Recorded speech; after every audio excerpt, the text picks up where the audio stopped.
Se réunir pour se souvenir d'eux et d'elles. À Calais, quand un réfugié périt en mer alors qu'il tente de rejoindre l'Angleterre, on se retrouve dans ce parc pour dire les noms des disparus. Saba, Iwe. Leur redonner une identité et faire du bruit pour donner du courage à ceux qui endurent la douleur de l'exil. Ils sont de plus en plus nombreux sur les littoraux du nord de la France, tout comme les tentatives de traversée et le nombre de personnes secourues. Mais surtout, les disparitions. Il y en a eu 5 fois plus qu'en 2023. Chaque année, des personnes sont enterrées dans le nord de la France ou rapatriées dans leur pays d'origine.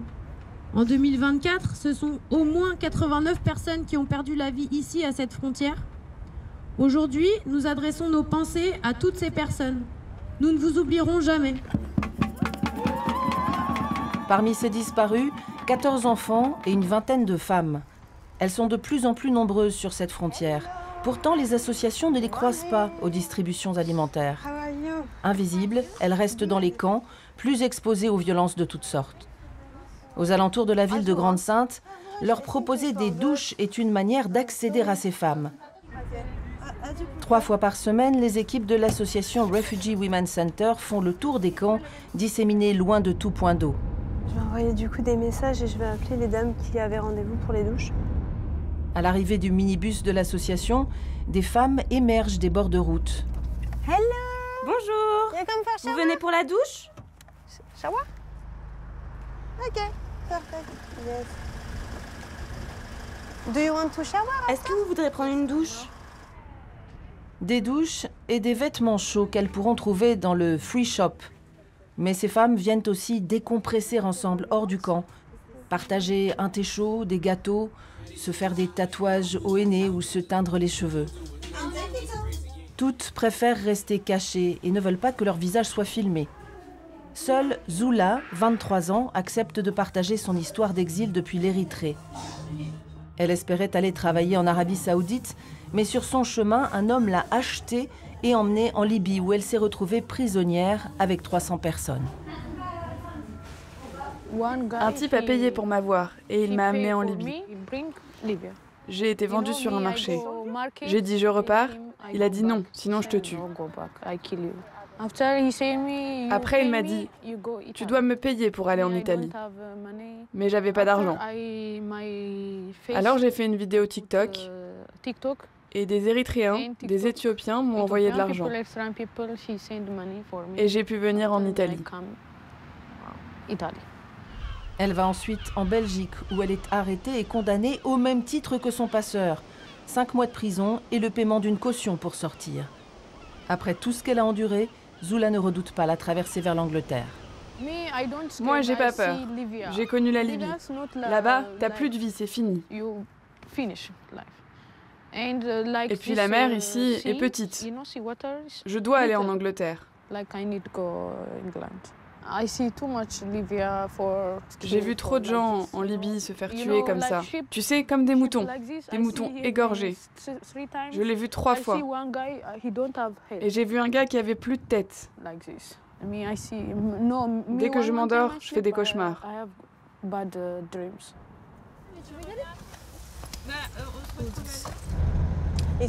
Super beau tes cheveux. Depuis 3 mois sur le littoral français, Zula a déjà tenté plusieurs fois la traversée. Et elle compte bien recommencer malgré les risques. À la fin de l'été dernier, 10 femmes érythréennes avaient disparu dans le même naufrage. Oui, il y a une centaine de personnes même qui est là. Et il y a notamment les femmes qui étaient aux douches avec nous tout à l'heure. Pour éviter la police, très présente le long de la côte d'Opale, les passeurs font désormais partir les bateaux de plus loin et surchargés. Depuis quelques mois, on recense des morts par étouffement à bord des small boats. Ce sont souvent des femmes ou des enfants. À Calais, le point de rencontre privilégié avec les femmes réfugiées, c'est l'accueil de jour du Secours catholique. À côté d'un immense hangar qui accueille des centaines d'hommes chaque jour, un petit espace est réservé aux femmes pour qu'elles puissent se reposer et se confier. À l'intérieur, les bénévoles relèvent leurs défis quotidiens, trouver des abris aux femmes seules et aux familles pour éviter qu'elles ne retournent dans les camps. Combien on a de place? Oui. Parce que ça va être limite, mais je pense que Najma et sa famille, ça passe. Ok, bah ce serait cool s'ils ont essayé ce week-end. Tu l'as eu au téléphone? Najma, ouais. Ok. Ils sont à la jungle. Elle n'a pas dit qu'ils étaient trempés ou quoi. Je pense qu'en fait, il y a eu juste un problème avec le bateau et qu'ils n'ont même pas eu le temps de partir. Bah, ce serait bien qu'ils puissent quand même avoir un truc pour se reposer, quoi. Ouais. Et une femme seule. Nejma, c'est une adolescente somalienne, la seule de sa famille qui parle anglais. Hey Najma, Salut Nejma, comment vas-tu? Bien. Est-ce que tu as trouvé une solution? I'm trying to find. Oui, j'essaye de trouver. On va sûrement avoir de la place à l'hôtel. L'hôtel MSF. MSF Hotel. Donc je t'envoie un message dans maximum une demi-heure, mais normalement ce sera bon, ok? Ok, merci beaucoup. With pleasure. Avec plaisir. À plus, bye bye. Prenez soin de vous. Yes. See you. Najma, elle a 13 ans et un caractère, laisse tomber. Mais elle envoie carrément, quoi. Elle est trop forte. L'hôtel en question, un hébergement d'urgence financé et géré par Médecins sans frontières, 10 chambres louées pendant les mois d'hiver où les plus vulnérables peuvent se poser 3 jours d'affilée. Misso y dormira aussi ce soir. Cette jeune Syrienne a 16 ans, elle a traversé la Méditerranée avec son père dans un bateau bondé et le jour de notre rencontre, elle avait déjà tenté 17 fois la traversée vers le Royaume-Uni. On a beaucoup marché. On a été dans des forêts, on a été sur la mer. On a subi des attaques parfois avec mon père. Mais j'ai pas peur parce qu'il me protège. Et quand je vois des filles seules, je suis triste pour elles parce qu'elles sont sans protection. Le plus délicat pour les associations, dont Médecins sans frontières, c'est de déceler les situations dangereuses. Car les réseaux de traite ou de prostitution ne sont jamais loin.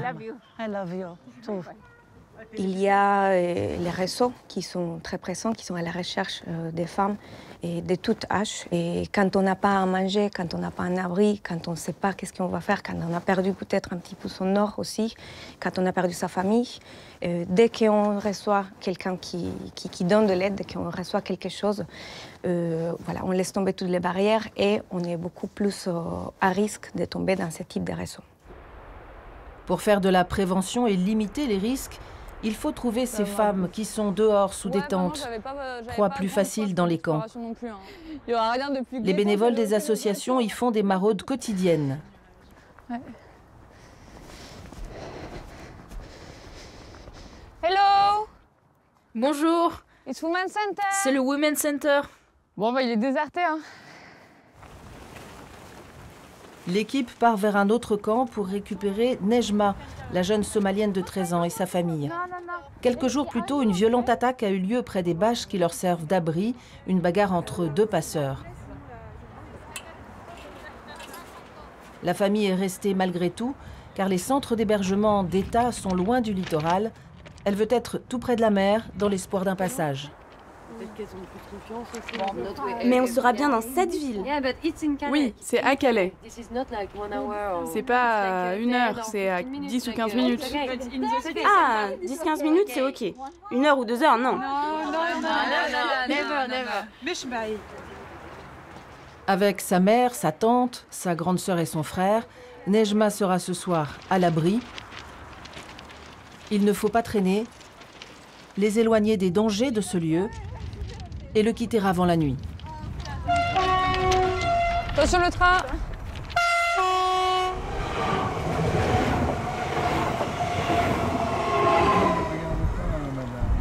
Yeah, good! Face à tant de fragilité, les abris d'urgence sont insuffisants. Alors parfois, le réseau des hébergeurs solidaires prend le relais. Des citoyens de la région, sensibles à la détresse des réfugiés et qui veulent aider. Isabelle et son mari sont cultivateurs de pommes de terre et parents de 3 enfants. Ce soir, ils ouvrent leur petit gîte pour que la famille irakienne de Mona dorme au chaud. J'ai du lait, des yaourts pour les enfants.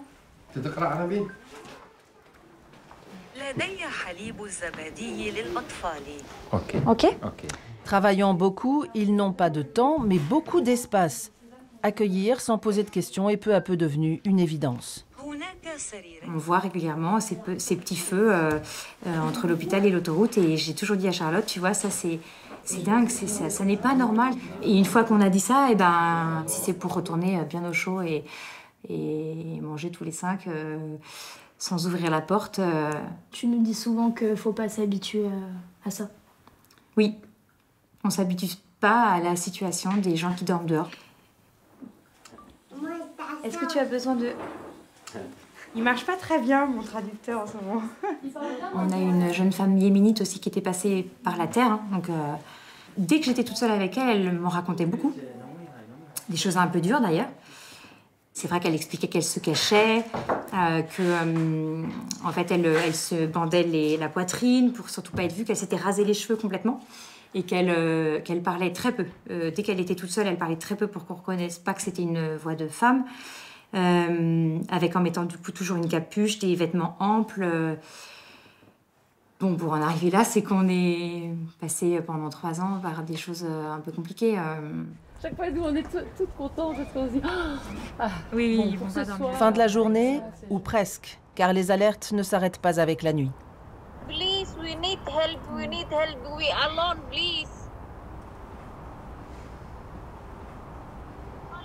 Hello. Bonjour. Est-ce que ça va? Ok. How many are you? Combien vous êtes? 2 women? 2 femmes. Pour ces 2 femmes qui sont dehors dans le froid, une autre association va prendre le relais. Mais combien d'autres vont encore passer une nuit dehors ou risquer une fois de plus leur vie pour rejoindre les côtes anglaises ?